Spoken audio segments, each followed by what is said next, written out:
Chapter 27, Financial Regulatory Agencies, Securities and Exchange Commission and Related Agencies. David R. Burton. The primary purposes of the laws and regulations governing capital markets and of capital market regulators are to deter and punish fraud and other material misstatements to investors, foster reasonable, scaled disclosure of information that is material to investors' financial outcomes and proxy voting decisions, and maintain fair, orderly, and efficient secondary capital markets. The Securities Act of 1933 and the Securities Exchange Act of 1934 reflect nearly 9 decades of rushed and haphazard amendments. The securities laws are now extremely complex and do not constitute a coherent, rational regulatory regime. For example, the current SEC has proposed a climate change reporting rule that would quadruple the costs of being a public company. This would have a substantial adverse impact on existing companies. Over time, it would also substantially reduce the number of public companies and therefore the number of investing options available to ordinary Americans. The Securities and Exchange Commission, SEC, should be reducing impediments to capital formation, not radically increasing them. The SEC and Congress should fundamentally reform the securities laws governing issuers, broker-dealers, exchanges, and other market participants. Among other things, they should establish a simplified and rationalized securities disclosure system with 3 basic categories of firm: private firms, an intermediate category of smaller firms, and public firms; reasonable, scaled disclosure requirements, and specified secondary markets for the securities of these firms. The SEC needs to be reformed to achieve its important core functions more effectively, to improve transparency and due process, and to reduce the unnecessary regulatory impediments to capital formation. Under current law, the SEC chairman has the authority to make almost all of the necessary changes. Unfortunately, financial regulators, particularly the SEC and the Financial Industry Regulatory Authority, FINRA, are poorly managed and organized. With regulatory authority delegated by the government, both the Public Company Accounting Oversight Board, PCAOB, and FINRA have proved to be ineffective, costly, opaque, and largely impervious to reform. To reduce costs and improve transparency, due process, congressional oversight, and responsiveness, PCAOB and FINRA should be abolished, and their regulatory functions should be merged into the SEC. Furthermore, Congress should establish an independent board or commission and charge it with producing a detailed report within 18 months that examines the degree to which the regulatory functions of the various other so-called self-regulatory organizations, SROs, which are no longer self-regulatory in any meaningful sense, should be moved to the SEC. Discrimination based on immutable characteristics has no place in financial regulation. Offices at financial regulators that promote racist policies, usually in the name of diversity, equity, and inclusion, should be abolished, and regulations that require appointments on the basis of race, ethnicity, sex, or sexual orientation should be eliminated. Equal protection of the law, equal opportunity, and individual merit should govern regulatory decisions.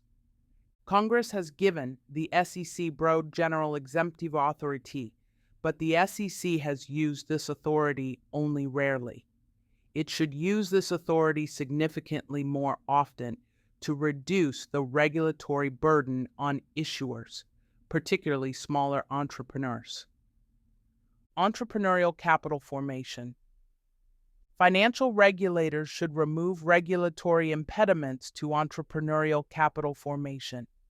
In the absence of the fundamental reform outlined above, the SEC should simplify and streamline Regulation A, the Small Issues Exemption, and Regulation CF, crowdfunding, and preempt blue sky registration and qualification requirements for all primary and secondary Regulation A offerings. Either democratize access to private offerings by broadening the definition of accredited investor for purposes of Regulation D, or eliminate the accredited investor restriction altogether. Allow traditional self-certification of accredited investor status for all Regulation D Rule 506 offerings. Exempt small micro offerings from registration requirements. Exempt small and intermittent finders from broker-dealer registration requirements, and provide a simplified registration process for private placement brokers. Exempt peer-to-peer lending from federal and state securities laws, and reduce the regulatory burden on Regulation CF debt securities. Make the Title Y Emerging Growth Company EGC exemptions permanent for all EGCs. Reduce the regulatory burden on small broker-dealers and exempt privately held, non-custodial broker-dealers from the requirements to use a PCAOB-registered firm for their audits. Congress should amend the Internal Revenue Code to disregard crowdfunding and regulation. A shareholders for purposes of the 100 shareholder limit for Subchapter S corporations. Better capital markets. To improve capital markets, the SEC should preempt blue sky registration, qualification, and continuing reporting requirements for securities traded on established securities markets, including a national securities exchange or an alternative trading system. Terminate the Consolidated Audit Trail, CAT program. Abolish Rule 144 and other regulations that restrict securities resales, and instead require a company that has sold securities to provide sufficient current information to the market to permit reasonable investment decisions and secondary sales. Congress should prohibit the SEC from requiring issuer disclosure of social, ideological, political, or human capital information that is not material to investors' financial, economic, or pecuniary risks or returns. The proposed SEC climate change rule, which would quadruple the costs of being a public company, is particularly problematic. Repeal the Dodd-Frank mandated disclosures relating to conflict minerals, mine safety, resource extraction, and CEO pay ratios. Oppose efforts to redefine the purpose of business in the name of social justice. Corporate social responsibility, CSR, stakeholder theory, environmental, social, and governance, ESG criteria, socially responsible investing, SRI, sustainability, diversity, business ethics, or common good capitalism. Prohibit securities regulators, including SROs, from promulgating rules or taking other actions that discriminate, either favorably or unfavorably, on the basis of the race, color, religion, sex, or national origin of such individual or group. SEC administration. To enable it to achieve its core mission more effectively, the SEC should publish better data on securities offerings, securities markets, and securities law enforcement, and publish an annual data book of time series data on these matters. Specifically, the SEC Division of Economic and Risk Analysis, DERA, needs to do a much better job of collecting and reporting fundamental data regarding offerings, regulatory costs, violations, enforcement, investors, state regulator taxes, fees and activities, and other matters. Ensure that SEC resources flow toward its core functions and away from ancillary and support functions or from missions that do not fall within the SEC's statutory charge. Ensure that any 3 SEC commissioners are empowered to place an item on the agenda and to receive adequate staff support to do so, even without the chairman's support. Eliminate all administrative proceedings, APs, within the SEC, except for stop orders related to defective registration statements. The SEC enforcement system does not need to have both district court cases and APs. Alternatively, respondents should be allowed to elect whether an adjudication occurs in the SEC's administrative law court or an ordinary Article 3 federal court. End the practice of delegating the decision to initiate an enforcement case. The SEC chairman and possibly the U.S. Government Accountability Office, GAO, should study whether other commission delegation of authority to staff should be narrowed and whether sunsetting of such delegation of authority should be required. Congress should require an inspector general's or possibly a GAO report regarding SEC information technology spending and contracting. Spending appears to be much too high, and IT contracting is poorly managed. Statutorily limit the time for an investigation to 2 years with no extensions. Long investigations harm private parties and the quality of justice. With adequate management processes, the SEC should not need more than 2 years even for complicated matters. The SEC chairman should dramatically reduce the number of direct reports to the SEC chairman. Merge SEC offices that are performing similar functions. Reduce the number of managers per employee. CFTC administration and improved commodities and derivatives markets. Congress should modernize the definition of commodity, which is now largely a laundry list of agricultural commodities, and clarify the treatment of digital assets.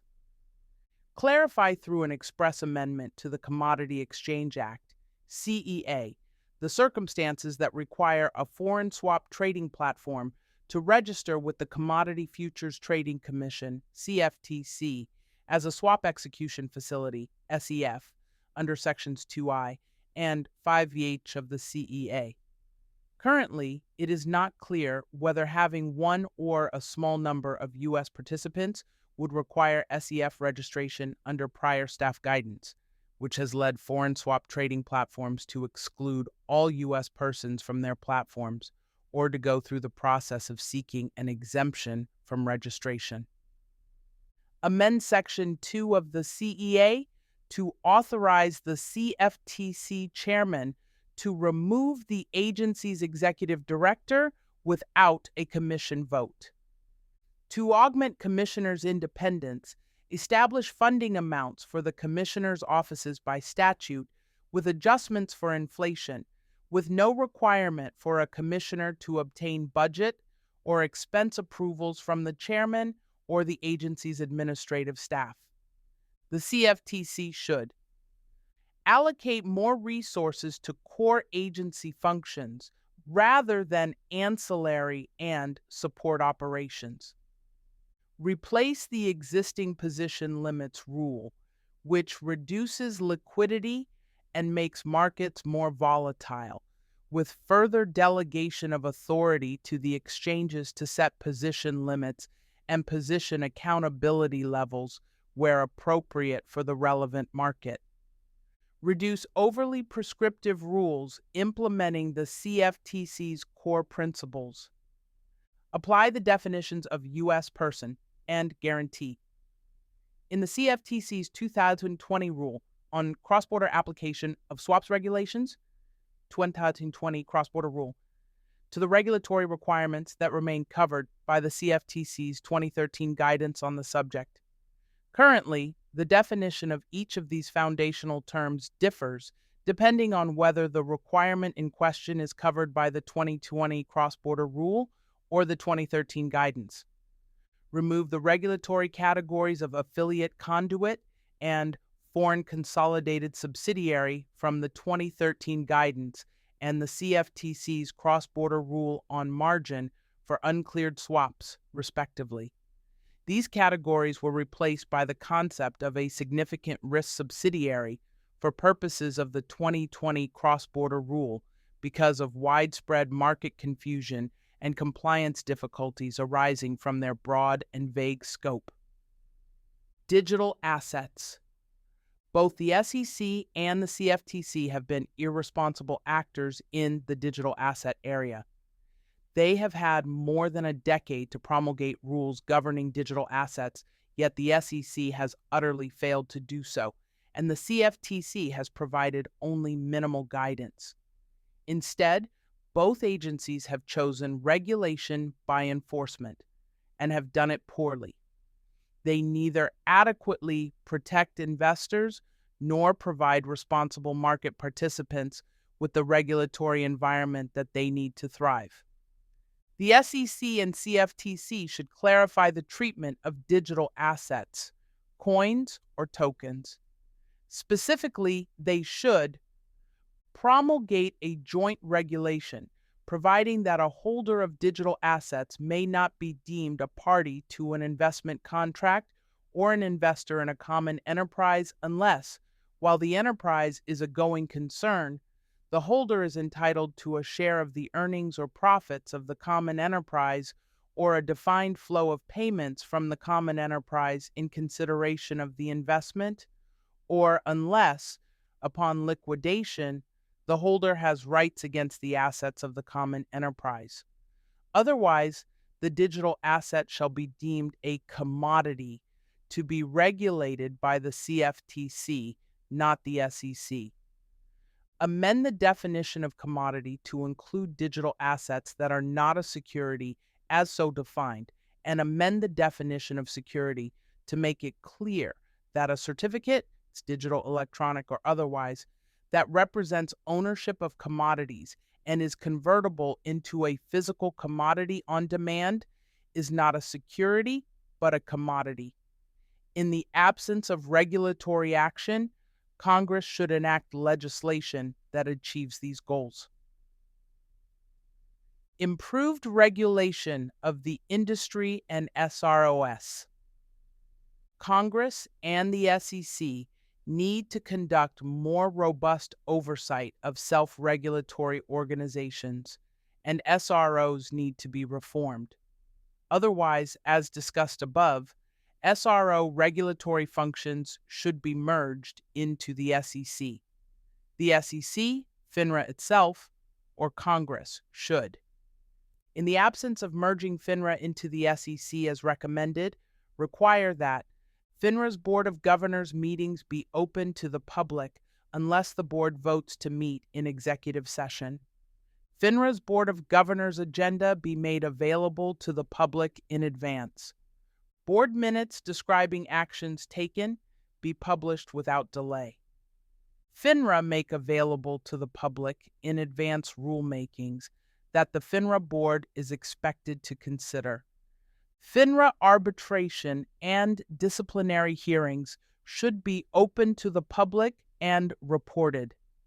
Require FINRA arbitrators to make findings of fact based on the evidentiary record and demonstrate how those facts led to the award given, except with respect to very small claims. These written FINRA arbitration decisions should be subject to SEC review and limited judicial review. Require that all SRO fines, including those imposed by FINRA, should go either to a newly established investor reimbursement fund or to the Treasury. SROs should not have a financial interest in imposing fines. Require all SROs to conduct meaningful cost-benefit analysis as part of the rulemaking process with respect to major rules. require all SROs to publish rules in proposed format, and seek public comment before they are submitted to the SEC or the CFTC. Require each SRO to submit an annual report to Congress with detailed, specified information about its budget and fees, its enforcement activities, including sanctions and fines imposed by type of violation and type of firm or individual, its dispute resolution activities, and its rulemaking activities. Congress should conduct annual oversight hearings on SROs.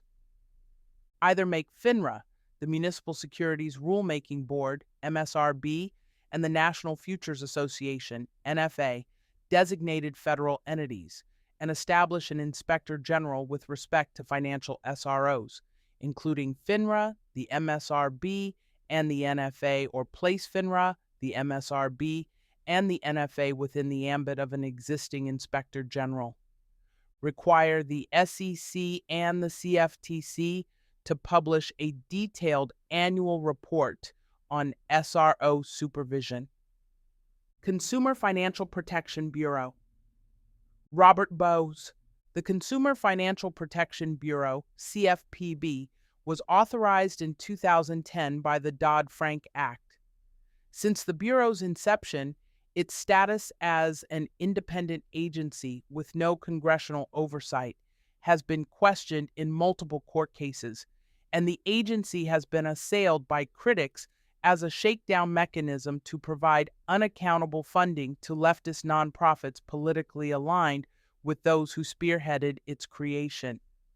In 2015, for example, Investors Business Daily accused the CFPB of diverting potentially millions of dollars in settlement payments for alleged victims of lending bias to a slush fund for poverty groups tied to the Democratic Party, and planning to create a so-called civil penalty fund from its own shakedown operations targeting financial institutions that would use ramped up and trumped up anti-discrimination lawsuits and investigations to bankroll some 60 liberal nonprofits, many of whom are radical acorn-style pressure groups.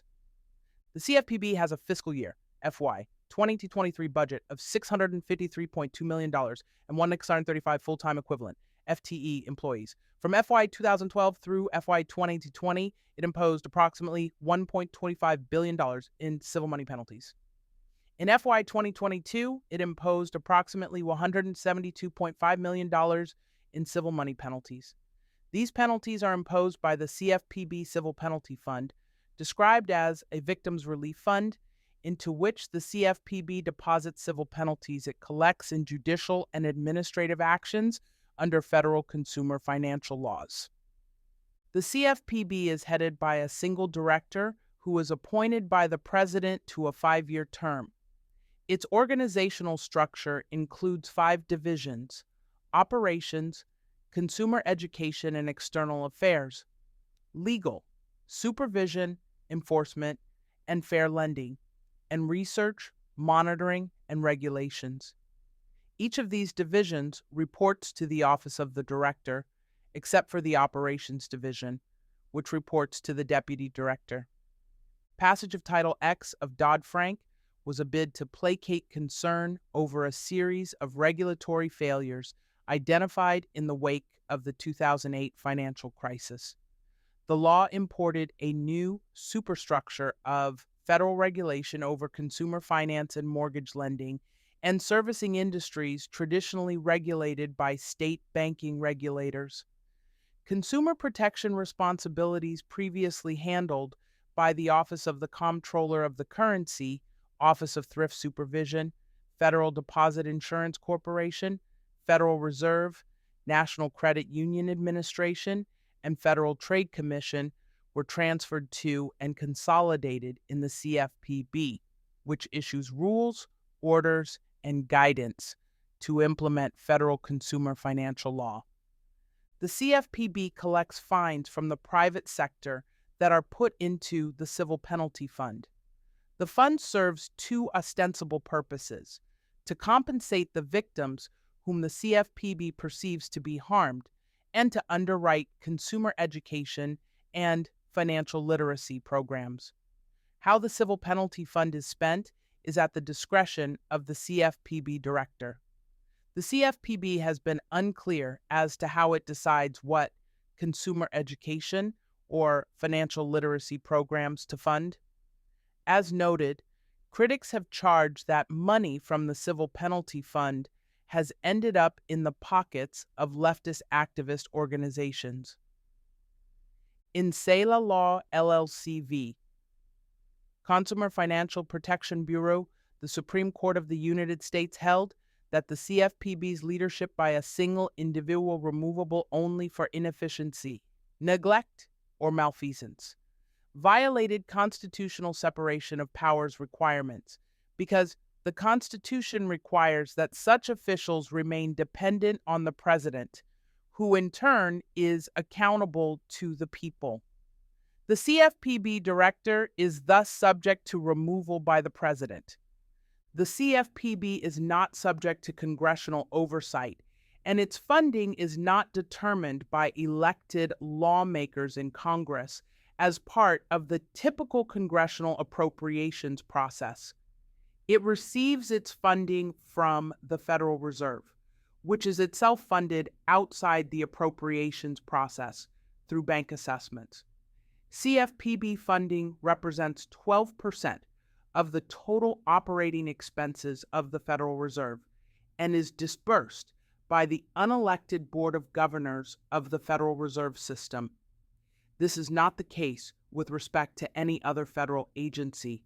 On October 19, 2022, in Community Financial Services Association of America v. Consumer Financial Protection Bureau, the U.S. Court of Appeals for the Fifth Circuit held that the CFPB's perpetual insulation from Congress's appropriations power, including the express exemption from congressional review of its funding, renders the Bureau no longer dependent and, as a result, no longer accountable to Congress and ultimately to the people, and that, by abandoning its most complete and effectual check on the overgrown prerogatives of the other branches of the government, indeed by enabling them in the Bureau's case, Congress ran afoul of the separation of powers embodied in the Appropriations Clause.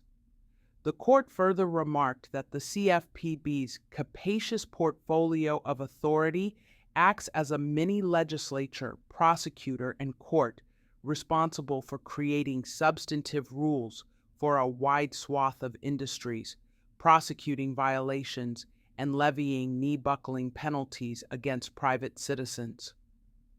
On February 27, 2023, the Supreme Court granted the petition for a writ of certiorari. The court should issue its final decision by 2024. The CFPB is a highly politicized, damaging, and utterly unaccountable federal agency. It is unconstitutional. Congress should abolish the CFPB and reverse Dodd-Frank Section 1061, thus returning the consumer protection function of the CFPB to banking regulators and the Federal Trade Commission. Provided the Supreme Court affirms the Fifth Circuit holding in Community Financial Services Association of America, the next conservative president should order the immediate dissolution of the agency, pull down its prior rules, regulations, and guidance, return its staff to their prior agencies and its building to the General Services Administration. Until this can be accomplished, however, Congress should ensure that any civil penalty funds not used to recompense wronged consumers go to the Department of the Treasury. The funds should not be retained by the Bureau to be dispensed at the pleasure of the director, potentially to political actors. Moreover, the CFPB should not have a financial incentive to impose penalties. Repeal Dodd-Frank, Section 1071.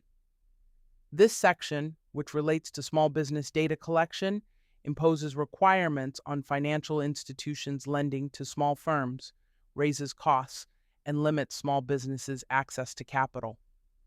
Require that no CFPB funds are spent on enforcement actions that are not based on a rulemaking that complies with the Administrative Procedure Act.